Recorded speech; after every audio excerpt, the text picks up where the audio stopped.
नमस्कार मित्रांनो, स्वागत आहे तुमचं पुन्हा एका नवीन अशा रोमॅन्टिक प्रणय कथेमध्ये. तर मग चला सुरुवात करूयात आजच्या या भागाला.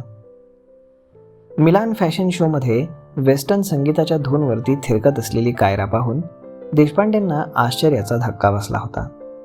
त्यांनी आधी कल्पनाच केली नव्हती कायरा स्वतःच्या बळावरती इथपर्यंत पोहोचेल, पण ती पोहोचली होती. देशपांडे मागे उभे होते. कायरानं सहजच प्रेक्षकांमध्ये पाहून हास्यवदनानं कटाक्ष टाकला. तिचा तो सहज टाकलेला कटाक्ष देशपांडेंना मुद्दामहून आपल्याला चिडवण्यासाठी टाकलेला कटाक्ष आहे असा भास झाला. पण ते अनुभवी होते, ते चिडून रागावून जाणारे नव्हते.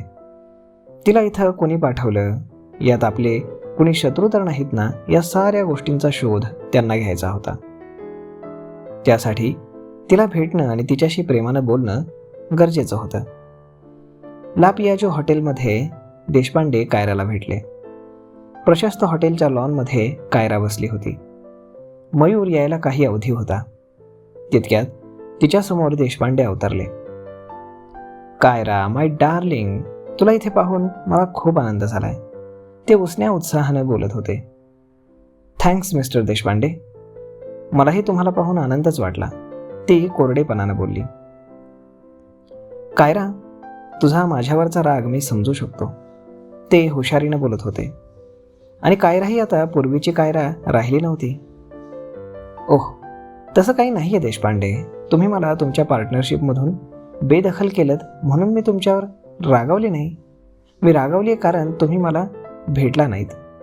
काही झालं तरी तुम्ही माझं सर्वस्व होतात, माझं प्रेम होतात. आय एम सॉरी कायरा, पण माझ्या बिझनेसच्या व्यापामध्ये मला वेळच मिळाला नाही. पण तुझी मला खूप आठवण यायची.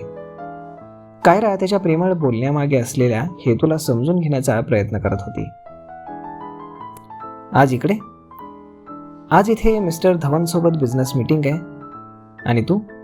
त्यांनी विचारलं. मी इथे आहे बऱ्याच दिवसांपासून. हो, काल मी तुला रॅम्पवरती थिरकताना पाहिलं आणि क्षणभर माझ्या डोळ्यांवर विश्वासच बसला नाही. तू फारच सुंदर दिसत होतीस. खरं सांगू कायरा, मी पुन्हा एकदा तुझ्या प्रेमात पडलो. ती खळखळून हसली. काय देशपांडे, किती थापा मारता. तुम्ही माझ्या प्रेमामध्ये पडणं शक्यच नाही. किंबहुना तुम्ही कोणाच्याही प्रेमात पडू शकत नाही, कारण तुम्ही प्रेम फक्त स्वतःवर करता. देशपांडे काहीसे गंभीर झाले. कायरा, तू म्हणतेस ते काही अंशी खरं आहे. मी स्वतःवरती जास्त प्रेम करतो, पण एक गोष्ट मला मान्य करावी लागेल. ते थांबले. तुझ्यासोबतची पार्टनरशिप मोडून मी खूप मोठी चूक केली. अर्थात त्याची फळं मी भोगतोय. तर मग का केलं असं देशपांडे सर? देशपांडे थांबले आणि मग विचार करून बोलू लागले. कायरा, मी मोठ्या संकटामध्ये आहे. मी आता ज्या लोकांसोबत राहतो, वावरतो, ती साधी लोक नाहीत, प्रचंड खतरनाक आहेत. माझ्यामुळे तुला कुठलीही अडचण येऊ नये म्हणून मी तुझ्याशी असलेली पार्टनरशिप तोडून टाकली. कायराला प्रश्न पडला की देशपांडे बोलतात त्यावर विश्वास ठेवावा की ठेवू नये. ठीक आहे देशपांडे साहेब, जे झालं ते झालं. आपण विभक्त झालो असलो तरी काही चांगल्या गोष्टींसाठी आपण नक्कीच एकत्र येऊ शकतो. हो, पण त्यामध्ये नफा मात्र आपल्या दोघांचा झाला पाहिजे. नक्कीच कायरा, मला हे तुझं बोलणं नेहमी आवडतं. खरं बोलायचं तर मला तुझं कौतुक वाटते. कोणाचाही आधार नसताना तू इतक्या वर येऊ शकलीस. आता कुठे कायराच्या लक्षात आलं की देशपांडे सर तिची माहिती काढून घेण्याचा प्रयत्न करत होते. मग कायरा सावधानतेने बोलू लागली. काय देशपांडे सर, या जगामध्ये तुमच्यासारखे प्रेमळ लोक खूप आहेत. आडल्या नडल्या लोकांना ते मदत करतात. कायरानं मयूरचं नाव घेणं टाळलं. एवढं बोलून ती मिश्किलपणे हसली आणि मग देशपांडे सर मनातच म्हणाले, व्हेरी स्मार्ट. कायरा, तुझ्यासारख्या हुशार आणि सुंदर मुलीला कोणीही मदत करेल यात शंकाच नाही. पण मला सांग की कोण आहे तो महान माणूस ज्यानं तुला इथपर्यंत यायला मदत केली? मला त्याचे आभार मानण्याची इच्छा आहे. देशपांडे सर, एवढं उतावीळ होऊ नका. काही गोष्टी तुम्हाला हळूहळू स्पष्ट होतीलच की. होय, तेही हुंकारले. बरं मला सांग, तू आणखी किती दिवस आहेस इथे? आहे 2-4 दिवस. त्यानंतर लंडनमध्ये माझी एक मीटिंग आहे. ती मीटिंग आटोपल्यावरती मी भारतात परतणार आहे. ओके, हा माझा नवीन नंबर. तुला कधीही काही अडचण आली तर मला फोन कर. शक्य झालं तर पुन्हा एकदा आपण भेटूयात. देशपांडेंनी कायराच्या हातामध्ये कार्ड दिलं. ठीक आहे, असं म्हणून कायरानं देशपांडे सरांना हात मिळवला आणि ते आपापल्या मार्गाने निघाले. अपर्णा हे शांतपणे ऐकत होती. हा प्रसंग सांगितल्यानंतर कायरानं अपर्णाकडे पाहिलं. अपर्णाच्या डोळ्यामध्ये तिच्याबद्दल कौतुकाचे भाव होते. ग्रेट कायरा, तू देशपांडेंशी अगदी हुशारीनं वागलीस. अगं, एकदा धोका खाल्ल्यानंतर शहाणपण येतच थोडंफार. आता देशपांडे कितीही गोड वागले तरी मी त्यांच्यावरती विश्वास ठेवू शकत नाही. हो, आणि आता पुन्हा तुला एक चांगलं नवीन नाव मिळालंय. आता पुन्हा तू एक चांगलं जीवन सुरू करू शकतेस. तुला नवीन जोडीदार शोधायला हरकत नाही. कायरा हसली. पुन्हा लग्न? अगं, नाव नको घेऊस. एकदा दुधानं तोंड पोळलं की माणूस ताकही फुंकून पितो.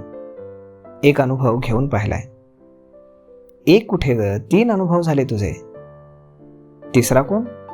सुनीलचा. सुनीलचा अनुभव म्हणता येणार नाही, कारण सुनीलसोबत मी लग्न केलं नाही. पहिलं लग्न मोडून दुसऱ्यांदा मी देशपांडेंशीच संसार थाटला, त्यामुळे अनुभव 2दा आले असं म्हणता येईल. त्यावर दोघी खळखळून हसल्या. अपर्णा, माझं तर सगळं ऐकून घेतलंस, आता तुझं काय चाललंय सांग. माझं काय सांगावं, जे चाललं होतं तसंच पुढेही चालू आहे. त्यात विशेष काही फरक पडलेला नाही. म्हणजे नवनीतमध्ये काही बदल नाही? नाही. मग पुढे काय ठरवलंयस?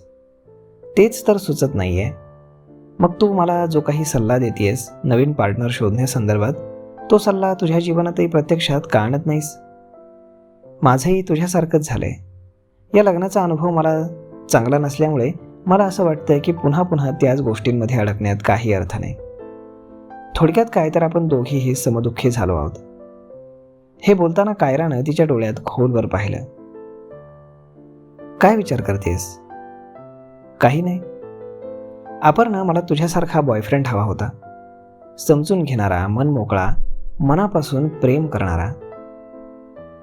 कायरा, अगं तू काय विचार करतेस? तसं काही भलतं सलतं तर तुझ्या मनात नाही ना? तिचं हे बोलणं ऐकून कायरा खळखळून हसली. छे, काहीतरीच काय ग, मी तशी नाहीये ग. मलाही पुरुष आवडतात, त्यामुळेच मी पुरुषाची लग्न करणार आणि माझी खास भागवून घेणार. यानं अपर्णाच्या ओठांवरती एक मिश्किल हास्य आलं. चला, बरं झालं म्हणजे सुटले मी. ह्यावरती दोघीही खळखळून हसल्या. आता त्यांच्या चर्चेमध्ये रंगत आली होती. कायरा, अगं त्या मुलाचं काय चाललंय? काय नाव त्याचं? सलील. हां, सलील, बरोबर. हो, त्याचं आणि तुझं नातं आहे की संपलंय? आता संपल्यातच जमाय. तिनं उसासा टाकला.